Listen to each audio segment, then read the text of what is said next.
Welcome back to Living Outside the Matrix. My name is Nigel Howard, your host, and on the show today, we're going to be talking about the Constitution and the balance of power between the state and the people. And joining me to discuss this, it's a great pleasure to welcome William Keyte, a researcher and sort of self-studied knowledged up on the Constitution, and William's going to share with us, I think, a very useful and sort of more grown-up position than we've heard about in years gone by. Those people who remember the Freemen movement and have heard many other claims of the power of the common law, I think will be pleasantly surprised with the subject matter of this interview. William, thank you so much for taking the time to join me today, and a warm welcome to the show. It's great to be on, Nigel. Thank you very much indeed for having me on. Brilliant. Looking forward to it. Fabulous. So, William, maybe you can, could you just maybe start off with, just give us a tiny bit about your background. We've got a lot to talk about, obviously, but just give us a little bit of how have you got into studying the British Constitution? Yeah, sure, no problem. Okay, so sort of in the conventional world, I was a teacher. I started life actually as a musician, and I taught music at the Cathedral School in Winchester for a bit. A lot of very formal sounding music, lots of choral music and conducting and that kind of thing in very prestigious places. Not really understanding at the time where I'd eventually end up,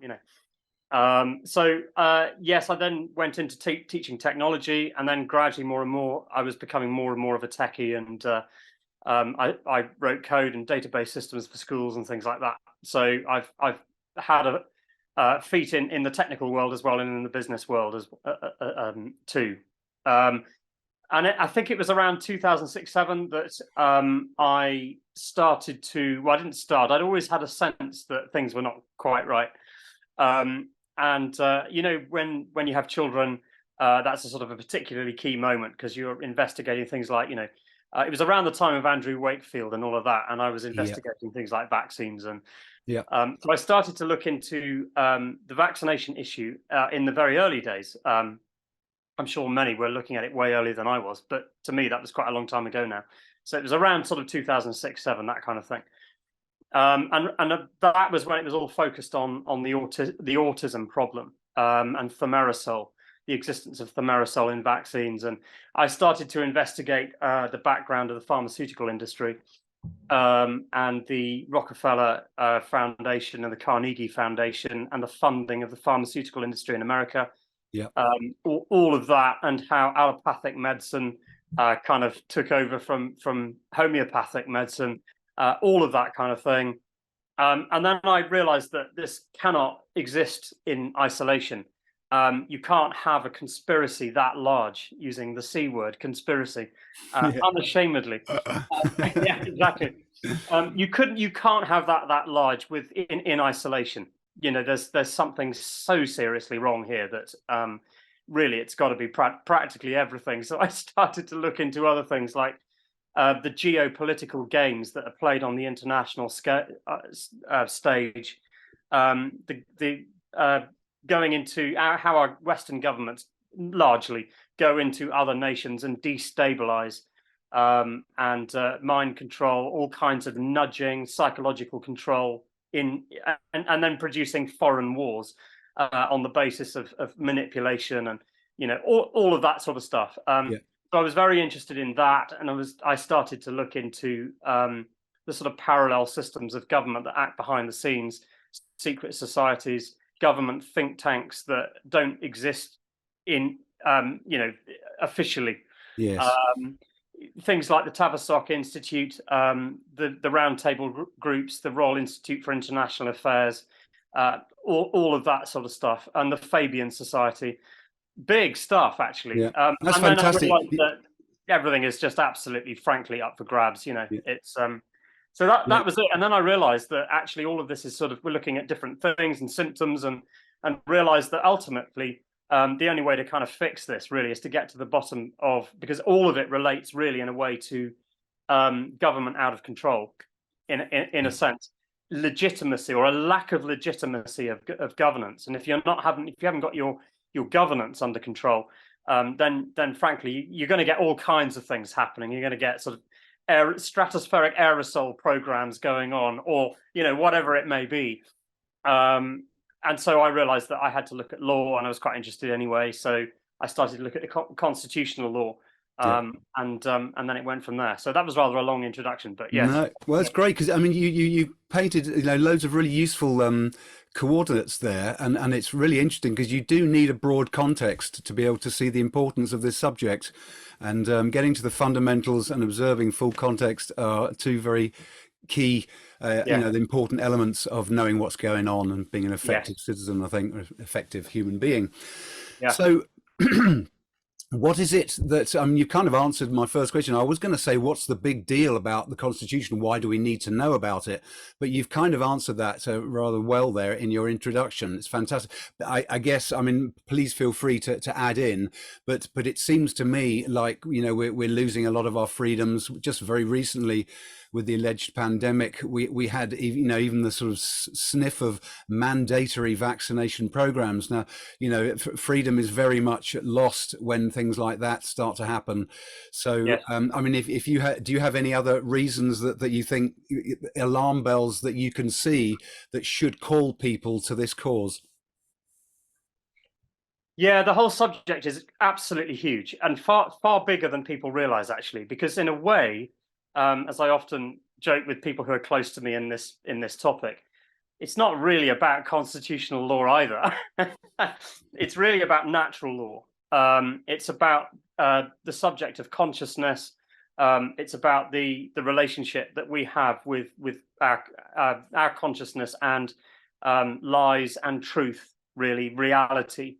And that takes us into some really deep, fairly esoteric subjects, which we could come on to maybe a little bit later. But the reason why I start with constitutional law is because most people out there, even in the freedom movement, are desperately wanting some kind of solution. They want a way in. They want something tangible that they can grab hold of. And so if I just plowed in there and said, well, it's all about consciousness, that's it. That's the end of conversation at that point. It's just, it's not going to go there. And the problem actually with the consciousness subject is that it takes us into shadow work.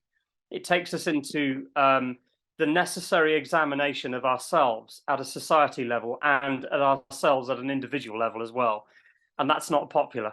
It's not generally liked. Most people will shy away from that pretty quickly. No, most people can grasp freedom as a fundamental motivating thing. We all want to be able to do what we want to be able to do. We don't want to be bullied around and told and ordered and cattle prodded here and there. But in a very real sense, we want to be able to sort of take control of our lives and be master of our own destiny. And I think there's a lot of evidence that the ability to do that is diminishing. So hence, I think this constitutional thing, and it's interesting because the Freeman movement, of 10, 15 years ago was trying to sort of pick up this constitutional thing and find holes in it. And it was under the premise that you could sort of get into their camp and use their rules against them and somehow find freedom, which I don't think is the case. And I'm sure you don't either.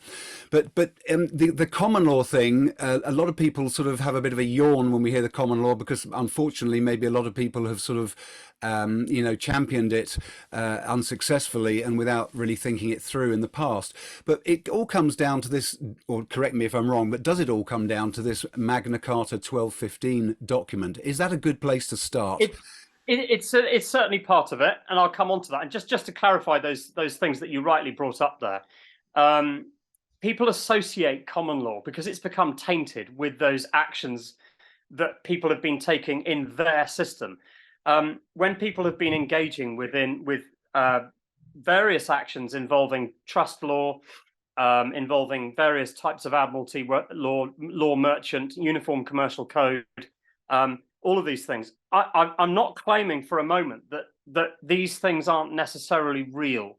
I think that the problem is it's really hard to prove it with a high degree of proof, because more and more I'm talking to people who are using these things. And supposedly they claim actually very successfully. And quite often when I get into conversations with them, it's actually that it's not necessarily that successful. And it is some of the time and often we find that any success that they may have had might be for other reasons that they Yes. might not necessarily have thought about as well. Yeah. So there are a lot of claims that are being kind of thrown around, like, the whole legal profession knows exactly what's going on and all lawyers know. And that's not the case. Absolutely no way is that the case. And it's a very big oversimplification of the problem. It's largely that actually people behind the scenes, or in the system, I should say, just haven't been educated right. But the other thing that's important to say is that when people have been engaging in these processes, they talk about common law, but actually very quickly they're not using common law at all. Okay, so common law is really what underpins constitutional law. It's a real thing that is in fact the foundation of our conventional system of law. Our official system of law is actually meant to be based on common law. Okay. Most So people think it's the other way around, don't they? Most people think that common law is some sort of bolt on, or yeah, common law is a good thing because what it elevates in principle is simply the idea of the people judging the sort of moral character of their community themselves, and they do it through emplacing, for example, a natural law inspired tribunal, which is essentially our judicium parium, which is our trial by jury system. right? And really what that is a court of conscience. Yes. It's the idea that it's the people that define the moral character of their community. Yeah. And if you put that the other way around, what that's basically saying is it's the people defining their liberties in their community themselves, rather than an authoritarian government. Now, that's the principle of common law, which you just couldn't argue against. Yeah. But as soon as people start sitting down and start doing processes, generally speaking, that's a technical form of law, which isn't common law. Common law is a principle-based thing, really. Yeah. And you don't really sit down and learn common law. Common law, in a way, is the result of decisions of juries through conscience. Sure. But I always understood common law as do no harm, basically. Just don't mess with people. Live and let live. Do your own thing. Don't hurt anyone. Don't damage their property, person, or which is just common sense, really, isn't it? I mean, right. That's exactly it. It's a good form of law, but the freemen on the land stuff wasn't really. They knew that that's how it should be, but then sort of scuttled off into the systems that the other side had put in place illegitimately and non-transparently, not being open about it, and then run off into their systems to start playing them at their own games. Now, I think that that's dangerous, and I also think that it's not actually that honest either. No. Because whilst you're doing that, you're not calling out the crimes under the real system of law. No. Which is the constitutional law. Yeah. Yeah. And I think it's important to note also that at the base of things, this is just justice, isn't it? It's just, you and me and everybody being able to do their thing. And as long as they're not hurting anyone, let them get on with it. I mean, it's just really, really basic sort of non-aggression principle kind of stuff, isn't it? There's you could call it natural justice to it. I hesitate to use those words, but it's obviously right, isn't it? Nobody's messing with anybody else as the basis. Yes, the principle of natural justice and individual rights stems from this idea that morality is absolute. And that's not necessarily from a religious thing. So it's a science, really. You can see morality for yourself, and in the way that it's baked into the universe. And what we're actually talking about there is natural law. And you could call it natural justice as well, if you like. That if you step outside what is, acceptable as deemed by the universe, in the way that it determines acceptable moral values, moral behavior, if you step outside that, you're going to get negative karmic consequence as a result of that, and that's something that can be observed. It's pretty objective and it's pretty scientific. So that's the study of natural law. It's an absolute morality that you can learn. And most people sort of know that at a surface level. So this idea of what we're really describing is right and wrong behavior as described by the universe. And the way that that we would learn that is by finding the edges of what is acceptable behavior. In other words, what you shouldn't do. So what you're interested in is what is is what is described in the apophatic, which is the negative. What should I not do? I can do everything else. So I've got a full landscape of rights, of right behavior. But what I'm actually trying to find is, what are the edges of those? What's the boundary? Where should I not go with that? And the obvious answer to that is not messing with somebody, not hurting people, not forcing people, not you know. I mean, that it really is the bottom line, isn't it? I mean, how does one live? And morality is a you know, it's a big question. It's what do you do right for your life? You know, that's a whole conversation itself. I think the mainstream morality is slightly out of kilter in that it's altruism and it's all about sacrifice to the group, whereas in fact that's counter freedom. That's the morality of collectivism, which is the thing we're trying to prevent happening. And most people don't quite grasp that it's rational egoism which is the moral foundation of the politics of freedom. But maybe that's another conversation as well. Yes, I mean, it's the idea that a collective or a group is made up of individuals. And therefore the key to it is the fact that whenever you describe a group, it's always a group of something. And it's the something that is the individuals.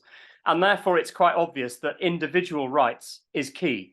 And so coming back to the Constitution for a moment, you'll realize, and the common law system that underpins it and trial by jury, everything about the Constitution is fundamentally about individual rights. It's about the fact that it's not about the collective.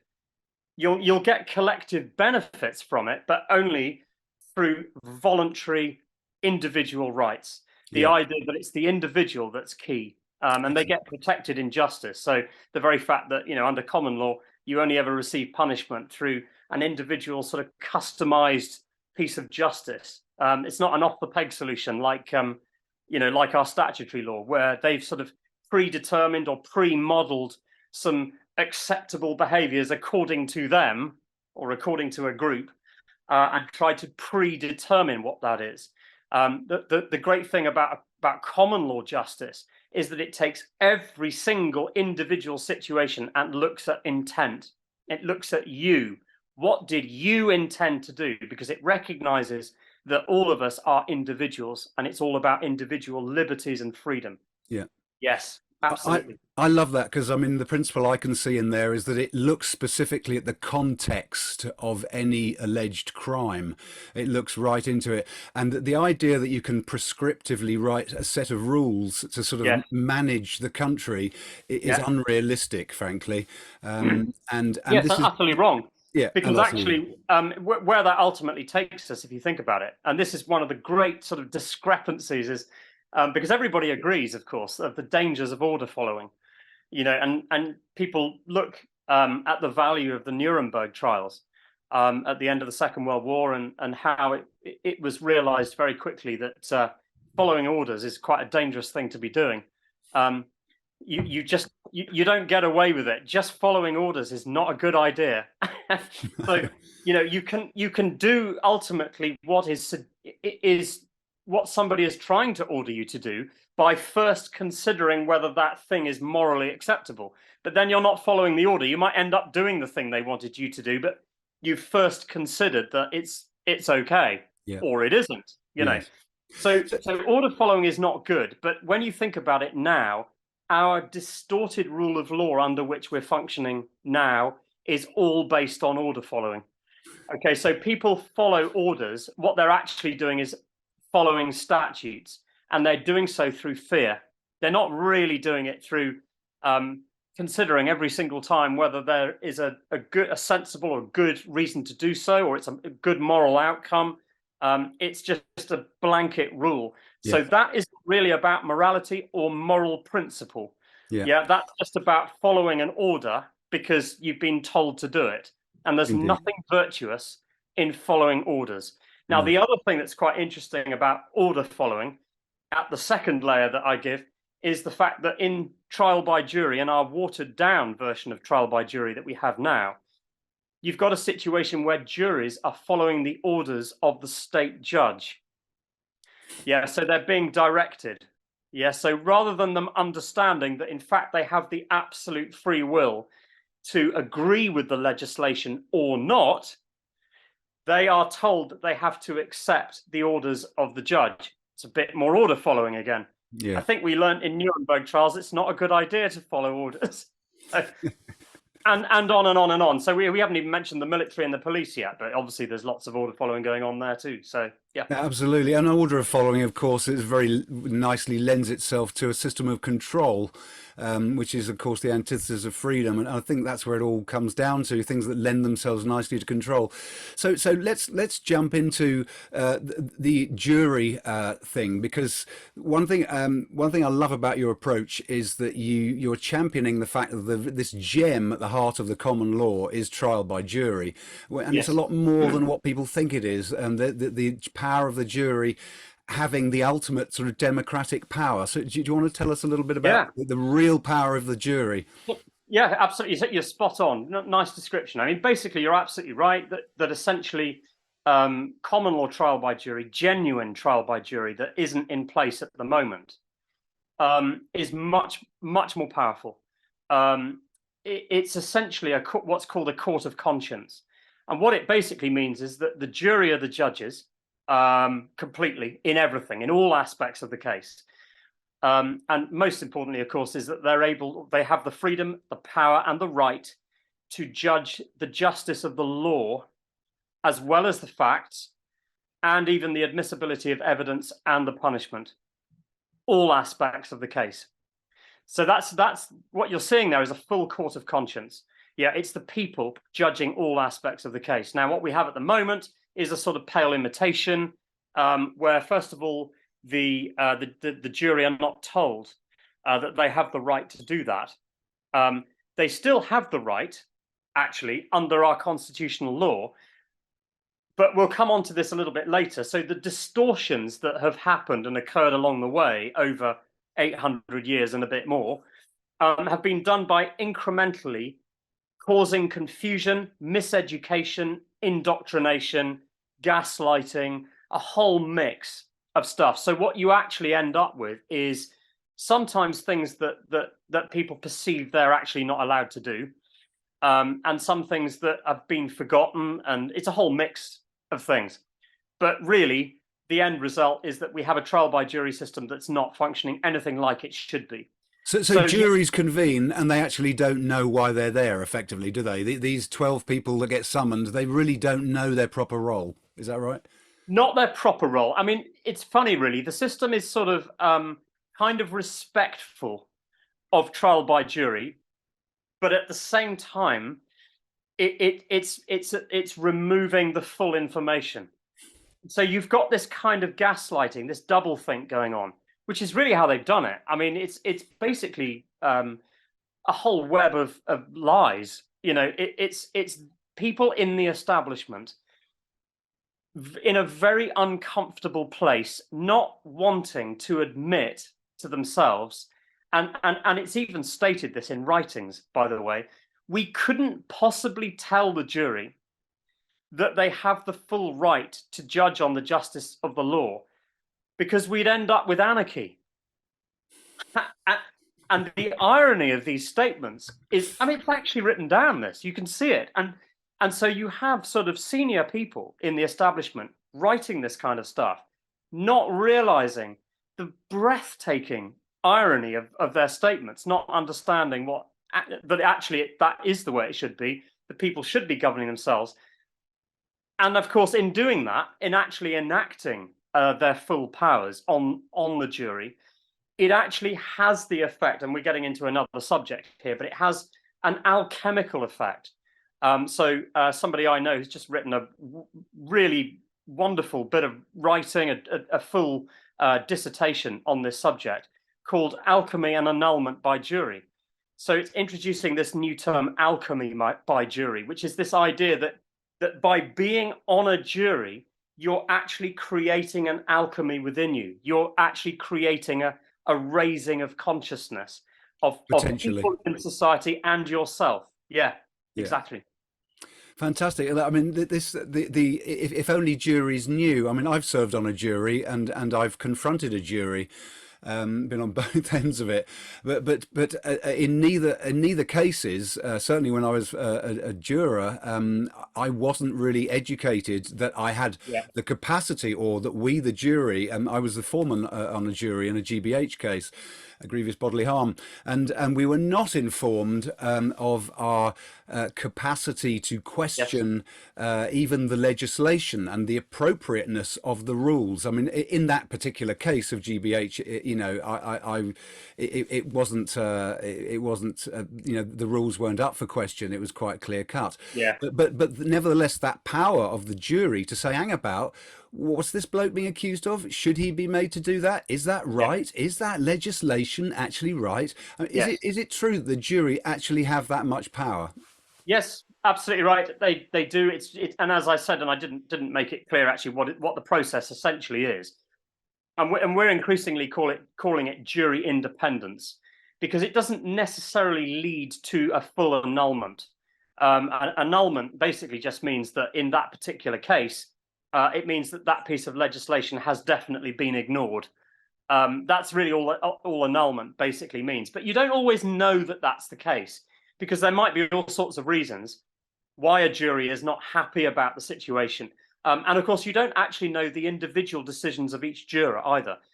So quite often, you don't really know whether it's a case of annulment as such. So increasingly, I'm calling it, and others around me are calling it, jury independence, which is a phrase I think that was coined by Clay Conrad in America, who's a legal professional over there, who's written some very interesting material on this subject. They Mm-hmm. call it jury nullification over Okay. in America. But basically, yeah, jury independence, it basically simply means that the jury has the right and the power to judge the justice of the situation independently of the legislation. That's all it means.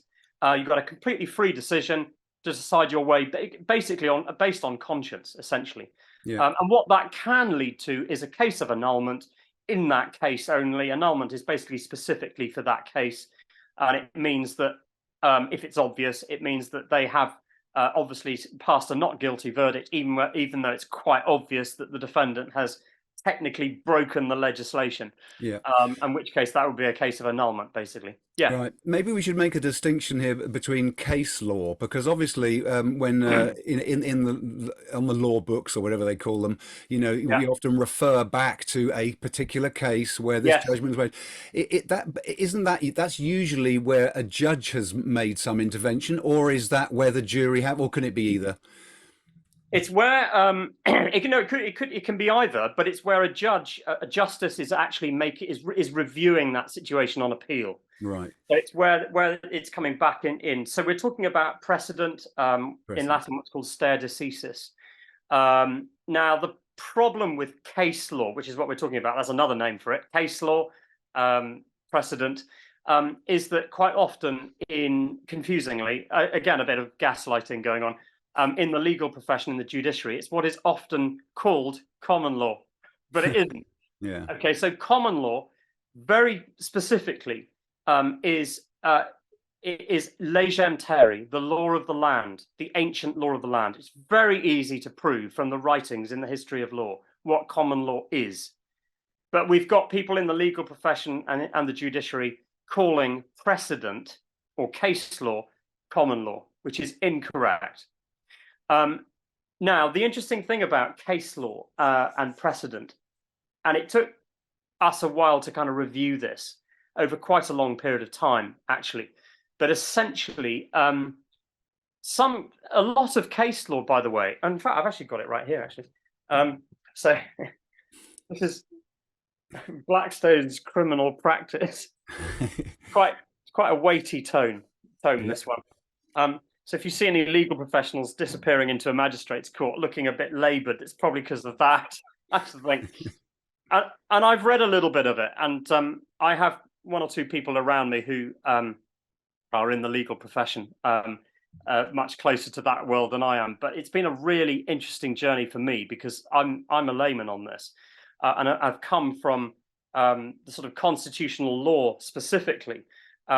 But it's only recently, within the last year and a half or so, that I've got to know people in the legal profession and one in particular who's a criminal lawyer, who is very awake to this and understands it. But I'm able to see it now from the perspective of the system, which is really interesting. But what I will say is that Precedent is in some cases, in a lot of cases, very well written and very interesting law. And the justices have gone into it extremely carefully, teasing out the mens rea, understanding, or the actus reus, the mens rea, that's the intent behind a case, and really looking at the justice of the situation. Right. And some really interesting case law, actually. And you can see that in most cases, they really have looked at it very carefully. Now, the question, though, ultimately is, really, should that body of case law be there at all? Because although it's good, really in a way under natural law, and you go deeper still, it's really in a way about the moment. It's about what is this situation that we're dealing with right now. We're looking at the justice of that through our consciences right now in this particular instance. How much really should we be looking back at previous cases? Because every case is individual. Yeah. So there's a lot of question marks over whether, and the problem is, of course, with case law is who owns it? Is it government? Yeah. Or is it the people? Yeah. Yeah. And so really justice is not something that should be owned by government. Yeah. And government shouldn't really exist at all. Okay. So that's another conversation. Yeah, it is. And this is where this system of English law is quite remarkable, because it's the only system on the planet that has ever existed that has allowed for a nation, an organic nation, to exist, but have the people sitting in a form of anarchism, being able to live an anarchist lifestyle. Okay, can I try and concretize that though for listeners? So supposing you and I are on a jury and there's something being tried. Let's say it's something relatively innocuous. It's not because somebody's really been a bad person. It's because perhaps they've broken some government rules. So we would have the power if assuming that the jury all come together in a little huddle. Obviously, they all get to know each other, and you share all of your perspectives on this case as it's presented, and we would have the power to say, do you know what? That rule is absurd. We don't think that rule is proper for this nation, and we're gonna actually say, this guy we're going to say not guilty, and he can go free because it's actually the legislation that's the fault here. Is that the? Yes, would that correct. Be a realistic inaction? The people really sort of throwing out the rotten rules and exercising their democratic control. Yes, it's important to understand that annulment only happens for that case. Yeah, it's not a full repeal. Okay, so there are other mechanisms in place. Okay. But that could start to trigger a repeal, Yeah, absolutely right. So a full repeal would be brought about really by putting pressure on the system. And one of the ways that would have been done, because they've gone and removed it as well, is cost-free private prosecution.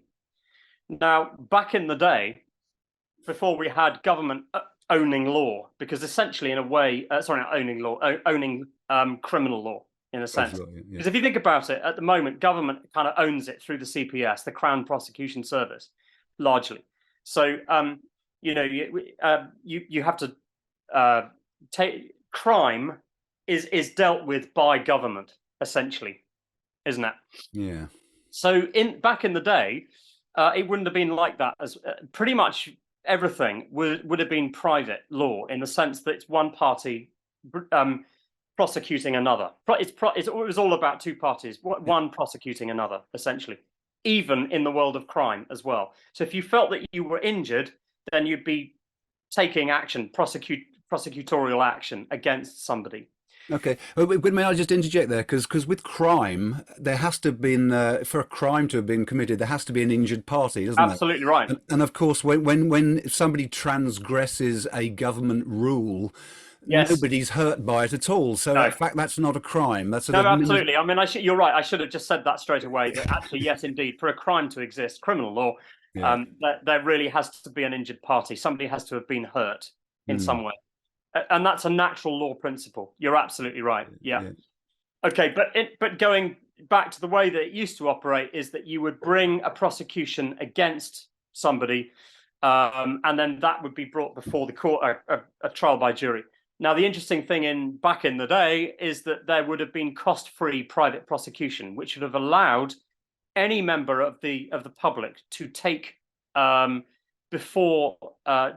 an officer of government before a court, Yeah. as long as it wasn't a vexatious or silly Yes. reason. You know, it had to be something serious with a So good there's no financial barrier. There was no financial barrier, and there's a huge financial barrier today, isn't there? Absolutely right. Yeah, and the CPS get involved as well. That's the other problem. So yes, so there would have been no liability protection in those days when private prosecution was functioning correctly. So any public servants could have been taken before a court and prosecuted for being part of a team of people bringing a piece of legislation that is effectively unconstitutional to the statute books, and you would have been essentially putting pressure on the establishment to repeal that piece of legislation, because other people would then be risking being brought before a court. So private prosecution was powerful, absolutely. But the other key thing as well, don't forget, is that the most senior public servant, the monarch, is their primary purpose is to protect that rule of law. Right, and this brings us on to the royal assent thing, doesn't it? Exactly it. So in our country, I think as it says on your website, it's the monarch who is ultimately the head of the state. Can you run us through how they act as the yet another safeguard, effectively? Yeah, and there would have been other safeguards underneath him as well. Yeah, and that was the whole point, of course, of the upper house, the House of Lords, and the sort of the long-term offices that were in place, the hereditary peers. So we've been conditioned into thinking that the hereditary peers are a bunch of sort of out of touch aristocrats who, and that may be the case in some of them, but certainly not all. I mean, I've come from that world to some extent myself, and at all stratas of society, you get a mix of people who are in touch with the realities of people's lives and take it seriously, and others that don't. And that's the case with the aristocracy too. You've got some wonderful people in the aristocracy, and you've got some bloody awful, and you've got some people in between. Yeah, absolutely. But the hereditary peers in the House of Lords were also a check on it, and the reason why that they had this long-term office as the upper house was to check on the day-to-day concerns of the lower house, which was all about day-to-day administration, and they were balancing the sort of much more political aspects of the nation, and balancing that against the long-term concerns of the nation at a more constitutional level. That political problems of the day were not going to encroach on the liberties of the people. Yeah. So that was the point of the upper house before it was completely emasculated by the Blair government. But yeah, very important. And then beyond that, the next layer above that is the head of state, the monarch, the king or queen, whose solemn role is very much to check on that again and make sure that any statutes that are being proposed through bills of parliament are not going to encroach on the constitution. They're not going to encroach on the liberties of the people. Right. And they are absolutely expected, not just a right, but they're absolutely obligation as well, to refuse royal assent to any statutory legislation that would be then infringing on that. So that is the primary role of the head of state. Absolutely. Right. So the head of state, again, part of the system of checks and balances, supposedly, and we can see it designed in there. Yes, there's some credibility. The House of Lords, what some people might call the toffs and the elite. over generations with a responsibility to sort of monitor and temper the activities of Yes. the legislative in Parliament. But some people might say, obviously everyone's corruptible, and you know, the House of Lords, all those people are potentially corruptible. Any human being is. Can we trust the head of state? I mean, look back through the history books over the centuries. You know, does the king or queen always do the right thing? I would say not. And in the current context where we have, excuse me, we have King Charles III over here in England, United Kingdom, who is about to be crowned next weekend, in fact. Yeah. Yes, indeed. He is seen by a lot of people to be in bed with Klaus Schwab and his friends at the, you know, Davos and the World Economic Forum, and very much sort of wining and dining with this sort of global collectivist club. These people who openly state their design for a global governance and collectivist nation. You know, we'll all be happy with nothing, sort of thing. How can you know, coming back to our monarch, can we trust the monarch? He's about to be crowned next week. Is it still a feasible check and balance? There's a whole lot to unpack there. So pick up whichever ball you want and run with it. No, it isn't. It isn't a feasible check. No, I mean, the problem we've got here is that quite clearly our rule of law has become so distorted over a period of 800 years. And what is likely to be happening coming up with the coronation is a further entrenchment of that unlawful state of affairs. Absolutely, right. Without question. Yeah. And so, yes, in answer to your question, you know, can a monarch take his oath of office under the Constitution, whilst also supporting foreign influences and political powers outside the nation that are an infringement or likely to be an infringement on that constitutional law or the liberties of the people? Can he do that lawfully? No, can't. He'd be acting unlawfully according to the Constitution. So absolutely, we're going to have a constitutional crisis, no question. But we've already got loads of constitutional crises. You know, it's all right. It's nothing new there. And the reason, and the reason why, you know, I mean, the state of affairs, the condition, the lawful condition of this country is abysmal.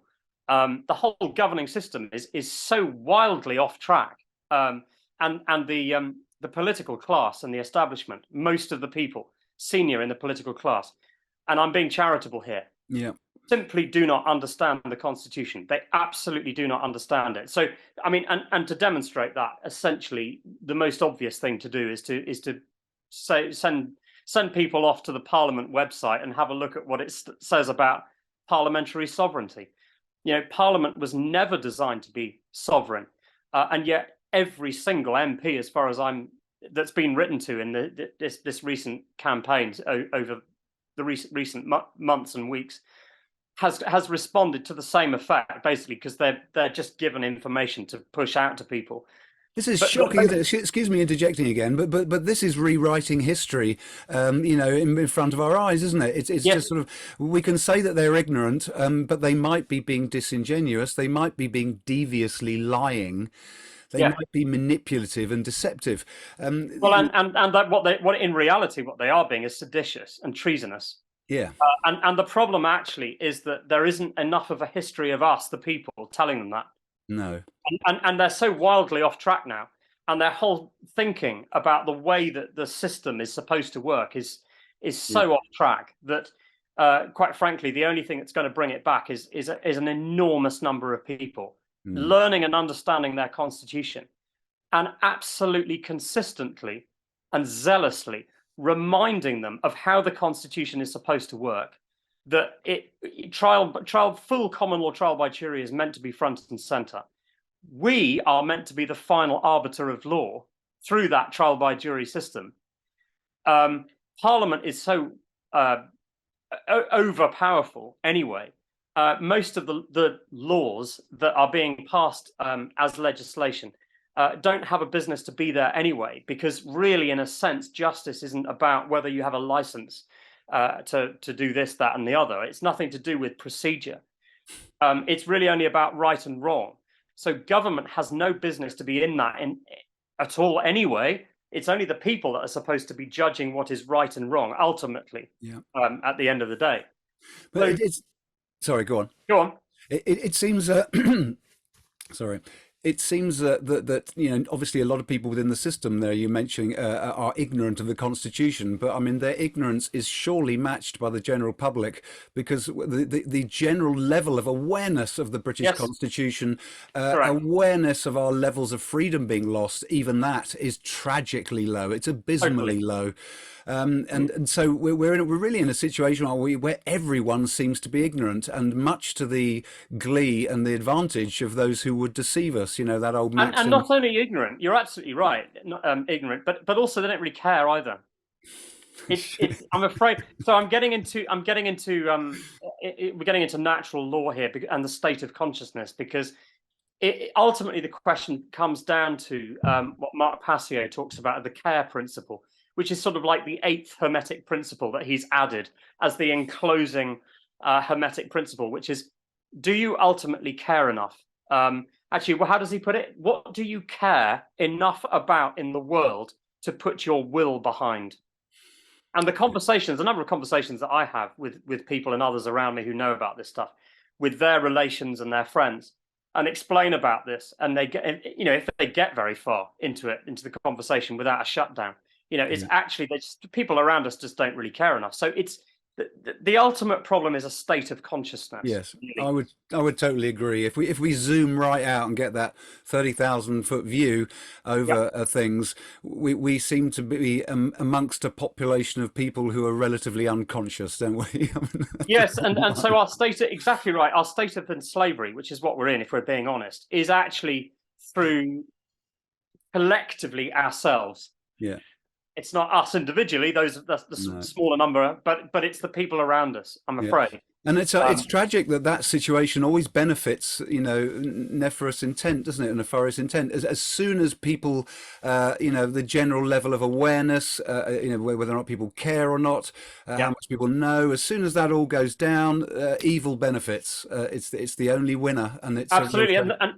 You're spot on. And the reason for that, okay, is not calling out wrongdoing. Yes. Okay, so the universe, this is one of the deeper things in natural law, is that it's not about what you do or you don't. It's more about what you don't do. It's not calling out wrongdoing when it happens. Yeah. Immorality, not calling it out, because and in fact that's what we're required to do. And in fact, if you boil down Article 61 of our Magna Carta, which is the lawful rebellion, that in a sense is what it's saying. Okay, at the technical level, the Constitution doesn't actually compel the people to do anything. But the only thing in the Constitution where it's sort of getting pretty close to that, where it's saying that the people must do something, is in Article 61. And the reason why it's able to do it is only because it's what the universe compels us to do, which is basically you call out the lie and you stand in the defense of truth. Yes. That's basically what Article 61 is doing, because it's kind of saying that you denounce the criminal system of governance and you transfer your allegiance to the barons. Okay, and essentially what that's basically meaning is, because at that point, if the crown becomes unlawful and Article 61 is invoked, which we can come on to in a minute, then essentially it's the barons that are holding the principles of good governance and the principles of the Constitution. Yeah. So your allegiance is essentially not transferring to the people, the barons.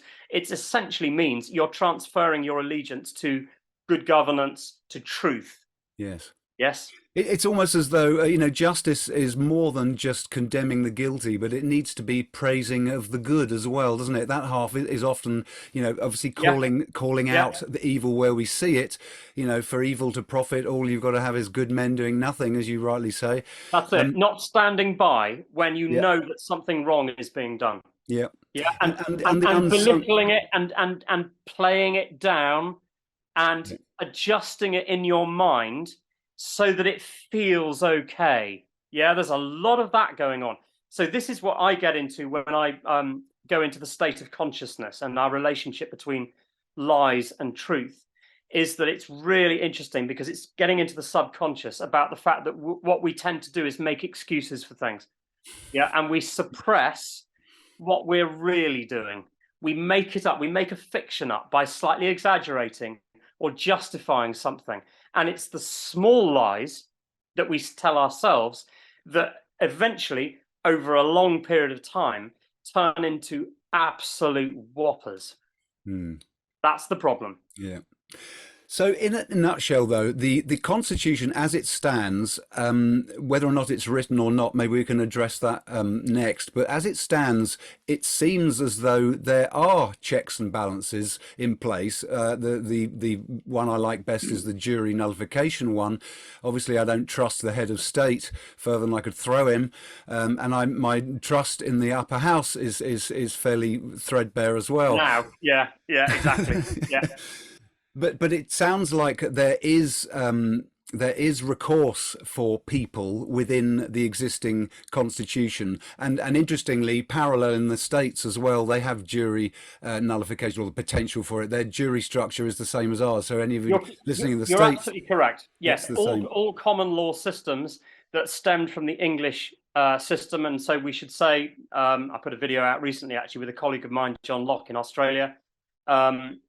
Largely about Article 61, but we were talking about the Commonwealth countries as well, which I was slow to get onto. But yeah, it's important to say that any Commonwealth countries, but it also includes the United States as well, function on a common law system. Yeah, where trial by jury should be at the heart of it. Common law, genuine trial by jury, fully functioning with jury independence. Right. Yes. One more question on juries. Will, how powerful are they in terms of, can a jury be convened by 12 men in the community to address some issue or some alleged corruption or wrongdoing of a public servant, or even a criminal? Is there any power there for juries? Because I know that some advocates of common law solutions have more or less sort of said that we can sort of just take things into our own hands and just convene a group and call it a jury. What do you say to that? I disagree with that. And I disagree with it fundamentally, because ultimately, what are you going to do when you get to the enforcement stage? How are you going to hold the criminals? It's ludicrous. Yes. Yeah. So this whole idea that we can sort of convene our own common law courts. No, sorry. Yes. What you should be doing is putting all your energy into distraining and distressing, as it says in Article 61, the current system. Okay. Now, if we had hundreds of thousands of people, which I think we're getting quite close to, actually, I don't know. We've got a few 100,000 people certainly that are interested in this campaign. Commonlawconstitution.org is the website where I'm making it and raising all of the importance of all of this very, very clearly on that website. But there are others doing great stuff too, like Ken Dudney from the Democracy Defined campaign as well. So there are others, not just us. Yeah. But the point I'm making is that really, until you've got we've let things go so far that finding some magic bullet, some little technical thing in law, and they're just going to roll over. If something lands on their desk and they go, "Oh my God, they found the little magic hidden solution." We're just going to have to back down on everything now. Yeah. It's just not going to happen, guys. It really isn't. You know, so actually, really, this is a shaming exercise. It's all about the spotlight. It's about the weight of public scrutiny. Now, if you had hundreds of thousands of people on this, like daily, you know, every day, asking our public servants, well, hang on a second, actually, you're not supposed to be doing that. Constitutionally, you're not supposed to be doing that. And you are supposed to be doing this. You know, there are all kinds of things that we can call out. Yeah. I mean, the biggest problem actually at the moment is the fact that although we have a watered down trial by jury system, only 1% of cases reach a jury, because most of it's dealt with in the magistrates' court, and a lot of cases are what I call summary only. Okay, so that means that essentially you've breached a statute. End of story. That's the way it is, you know.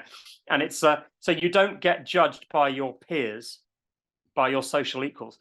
Yeah. So we've got a big problem. And that would remove any potential for the jury to say, "Hang about, that rule's a load of old nonsense." Well done, spot on, Yeah. exactly. So See, that, they put the it's magistrates very in there, clever, have that. they? Have they put the magistrates in there as this sort of deliberate sort of, I don't know, barrier or sifting mechanism to prevent? Probably. Yeah. Yeah, yeah. You're absolutely right. So just to clarify what Nigel said there very astutely, is that effectively that is the best filtering mechanism to take out the power of the jury to discard legislation, essentially, to Yeah. create annulment, and then to hide the fact that there's a problem with legislation. And exactly right. Yeah. Yeah. So, in terms of, I mean, it all boils down to what we can do, doesn't it? Really, everyone wants to be able to do something, and as we've said, there's no magic bullet, so forget that one. But it does seem to all come down to education, doesn't it? That boring Yes. old thing, come Wait, on, so everyone, wise up and yeah. get out there. It is, and people, you see, if you go back to the time when courts of conscience were in place, so you had the court baron, you had the court leet, the 100 court. There are all these different courts, equivalent of county court and all the rest of it. They were all courts of conscience, and the reason why they were is because the people generally understood their rights and their responsibilities, but they understood their rights. Yeah, Yeah. and they flipping exercised them. If they knew the way that things had gone now, they'd be so embarrassed Yeah. about the way and how far we'd let it slip. And Yeah. that's the problem, is that we have let it slip so far. So this is really going to be a shaming exercise on the part of the establishment. You guys just don't understand. You see, I say you guys, we've got to be careful when we say to the other side, to the people in the system, you guys. Actually, all they are is just friends and family of us. Yes, of course. See, that's the problem, isn't it? Is that it's really just parts of our society Yeah. that's in there, and Everyone acting for convenience, and obviously we're all busy. Oh, I haven't got time to look into that. Exactly right. Yeah, and so it's an educating process. It doesn't just mean that you have to know it up here. You have to let that information and knowledge sink down a bit lower into the heart as well. Okay, because you just have to know this stuff. Yes, know the tricks, the academic tricks, and the logic behind it. So the arguments, you can bring those out when you're expressing this to people. You need to be able to do that too, but you need that harder sort of deeper understanding of it in your heart, at a more spiritual level as well, and understand that it really, in a sense, all boils down to you either have an authoritarian state or it's the people who are the final arbiter of law. Who do you want to be the final point of authority in law? Do you want the people to be?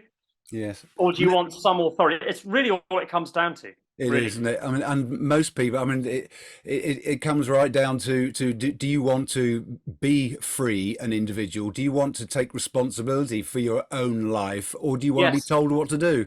And Yes. tragically, a lot of people these days would rather be told what to do than to figure it out for themselves. Completely right, because being free means being fully responsible. Yes. And that is actually quite scary for a lot of people.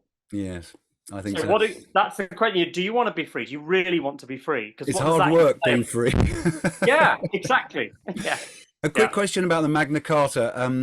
Who wrote it, on whose behalf, and can you clarify who are the freemen, the barons? You hear people say, "Oh, that's not us." That it's written for a bunch of elite people. Can you clarify who it was written by and for what purpose? Yeah, okay. So the information that I understand, and I can do some deeper research into this, and I'm always happy to keep going into it. But my understanding is that the word freeman meant something different at the time of Magna Carta, and it included all the commoners. So the churls, the cotters, the villeins, all the various parts of society, if you like.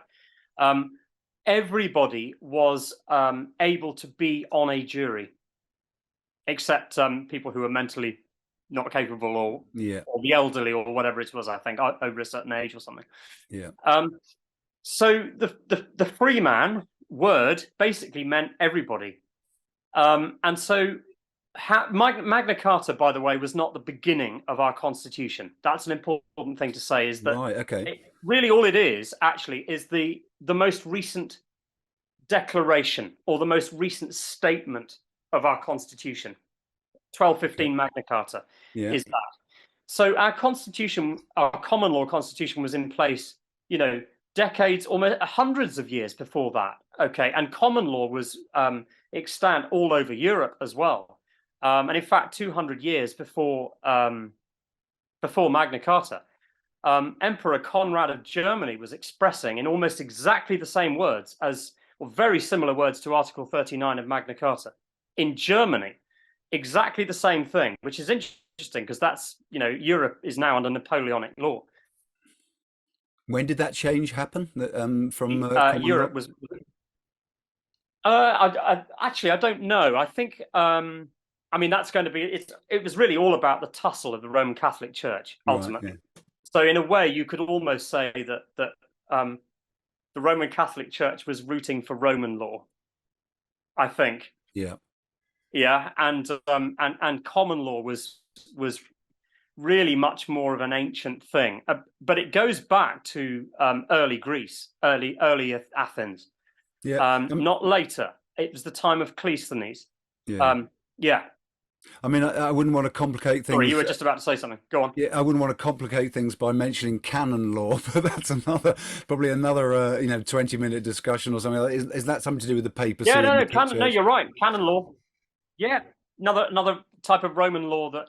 No, exactly right. Yeah. Yeah. So But not really common relevant. law. Not really relevant to our search for a solution here. In terms of trying to avoid tyranny and the collectivist state here in the UK and in the States and No, in absolutely Commonwealth right. countries.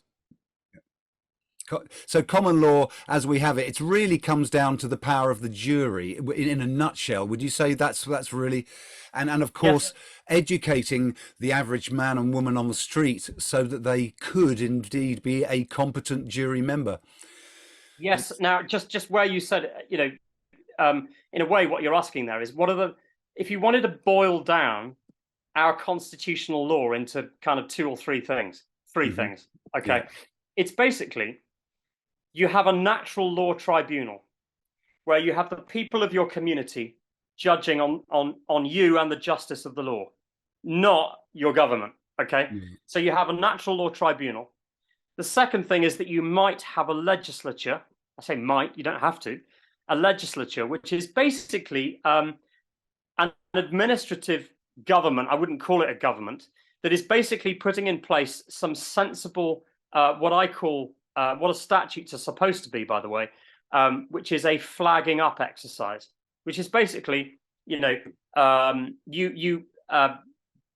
behaved in a certain way. You showed certain kind of behavior that it has caused us concern, so you need to come before a court. Yeah, that's really all a statute is meant to be. It doesn't have the power to punish by itself under constitutional law, right? Yeah. Okay, it just brings somebody before court. So you could have a statute, you could have a legislature if you wanted to write sensible statutes, and there wouldn't be that many because it's quite difficult to have statutory law, by the way, that stays on the statute book in the context of properly functioning trial by jury. But some statutes are perfectly sensible, and that's okay. And then the third thing that you're going to have is you're going to have a head of state who really is nothing more than a wise elder who has promised in perpetuity to keep all of that rule of law in place. That's it. It's really basically those three things, essentially. And you could replicate that anywhere. You can replicate it in the Amazon jungle. You can replicate it in a village, wherever. But Yeah. that's really all our constitution is when it boils down to it. Yeah, it's quite well thought out, really, isn't it? And you can see that it should work properly. It does require everyone to be educated and know what's going on.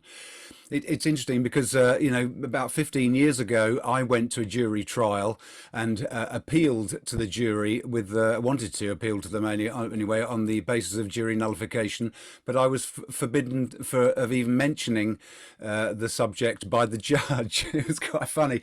I was challenging the jurisdiction of the government to demand that I have planning permission to live on my own land. I was challenging the planning law, challenging the jurisdiction of the Well state. done. to say that I couldn't live on my own land, not build Yes. anything, just sort of live in a tent or a hole in the Yeah. ground. Yeah. And I was hoping that present the argument to the jury that, look, guys, I mean, obviously they wouldn't have understood it because they're all mainstream Daily Mail readers, you know, and they wouldn't have got it anyway.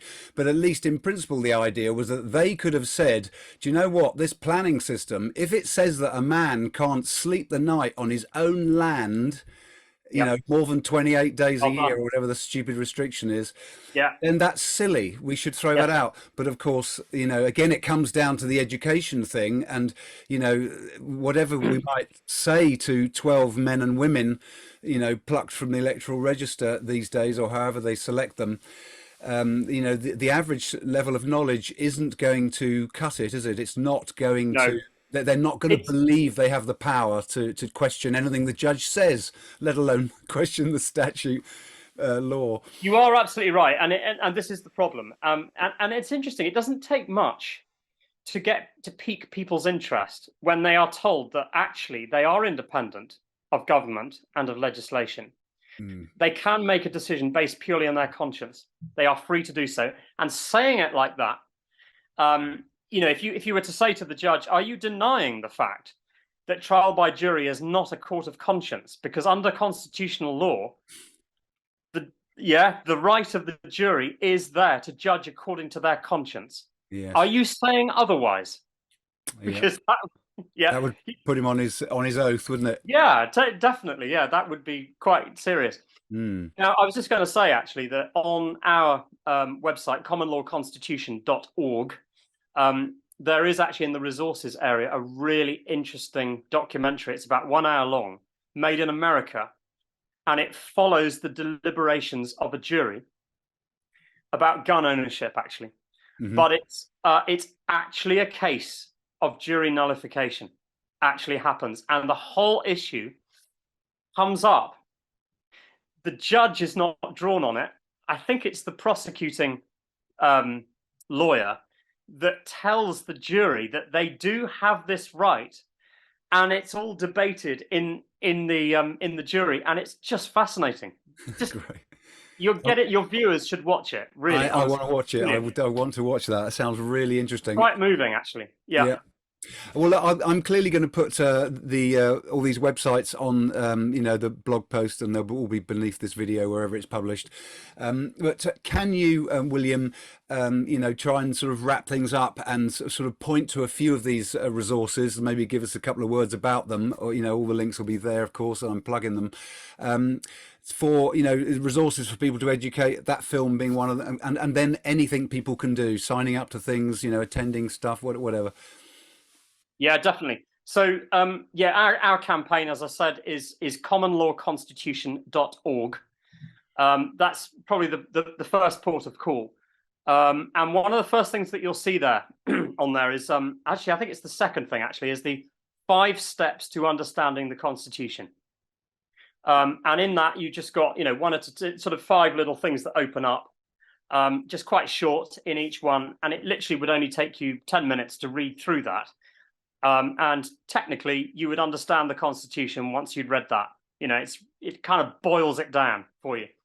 The first thing actually that you'll find, I probably should swap it around. The first thing you actually find at the moment on the Constitution is a link to a place where you can download a PDF statement called the Occulted Powers of the British Constitution. Occulted in that context meaning hidden, very concealed powers of the British Constitution. Yeah. Download that. It's about 11, 12 pages long. But what it is a kind of a summary of everything that I've said today and plus a bit more. But it's backed up with good academic quotations of people in the history of law who've said the things that I've said today. And if you were to have those at your fingertips and understand it, it's pretty breathtaking stuff. But all the arguments are there, and it outlines a lot of the traps and the tricks that have been played along the way in the last 800 years as to how they've confused and muddied the waters. And, you know, so download that as well. And then there's a new section with some very interesting and important articles in it. Things like the cyclic argument of statutory law, the idea that the government pretends that it can use its statutory powers to write law, but to change the constitution above it, which it can't do. Right, okay, so they have this kind of wishful thinking that they can use statutory powers to write constitutional law. Can't do that. Yeah. So that's an important one. I mean, there's lots of important things on there. The Yeah. other thing I would say actually is get over to democracydefined.org, because that was my way into understanding that and having the level of knowledge that I do have was thanks to Ken and his research. And I would urge you actually, and in fact, I've got a page on commonlawconstitution.org as well, dedicated to, in the resources section as well, to Ken's book, which is Democracy Defined, the Manifesto. So if you really want something quite meaty to read, get that. It's all the links are there. Okay. And get a copy and then read that, certainly. Excellent.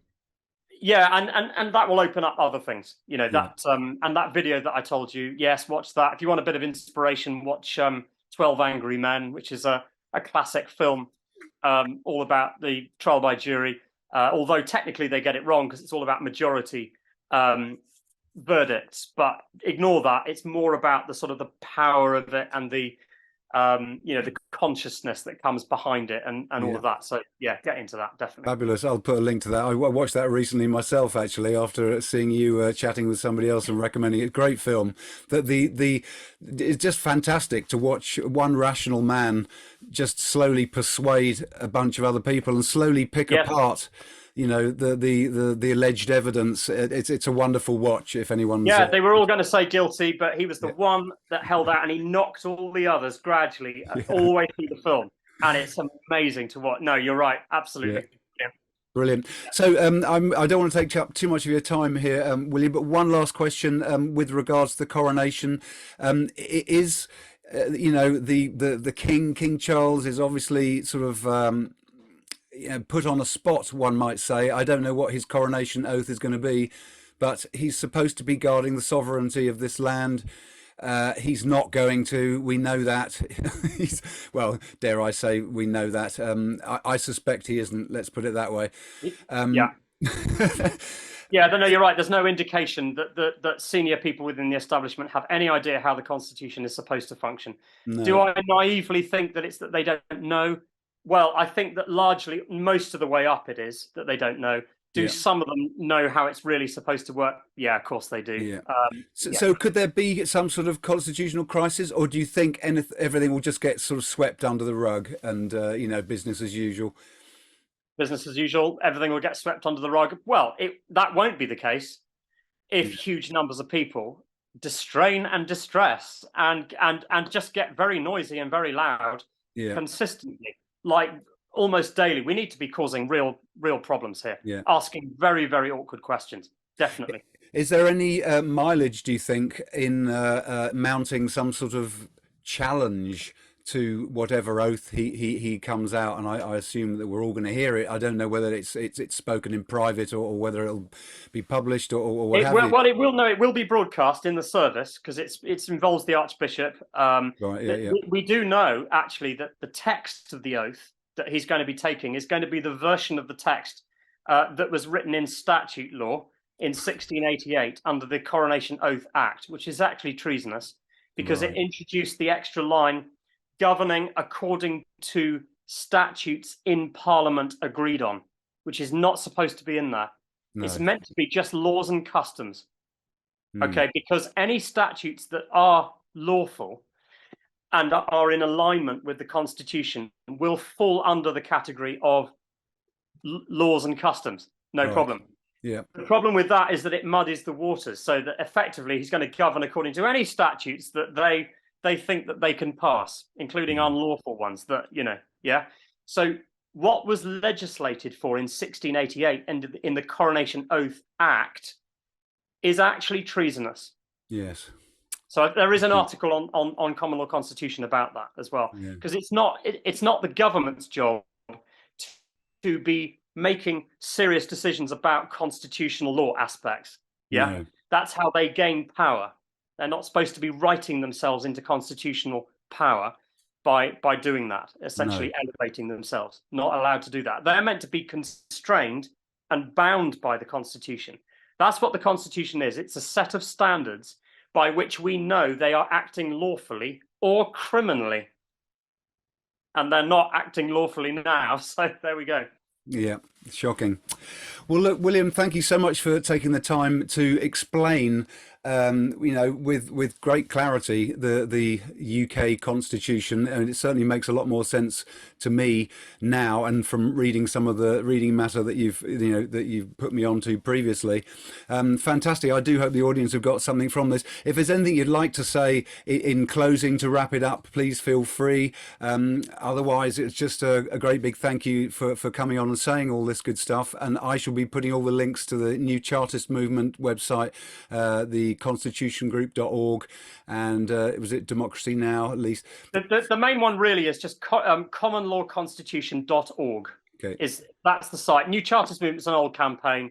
Yeah, Okay. there's some interesting things on it, but that's less relevant now. But Okay. commonlawconstitution.org is the website. And no, it's a great pleasure, Nigel. And it was fun to do. We got a lot of subjects covered there, far more than I usually do, actually. Yeah. So your listeners are super listeners. They're going to be taking in a lot of information there. So thank you very much for the opportunity. It's been really good. Wonderful. Well, thank you so much for coming on and eloquently explaining it all. Thank you all so much for listening as well. And do check out the website, lawfulrebel.com. There's loads more on there, and may even be publishing some various things, including that 11-page document. If assuming that's okay to do that, Will, that might well Absolutely be going fine. Up on the website. Yeah, no problem. So yeah, do check out the website. And once again, thank you for listening, and join us again next time for another episode of Living Outside the Matrix. Change you want to see.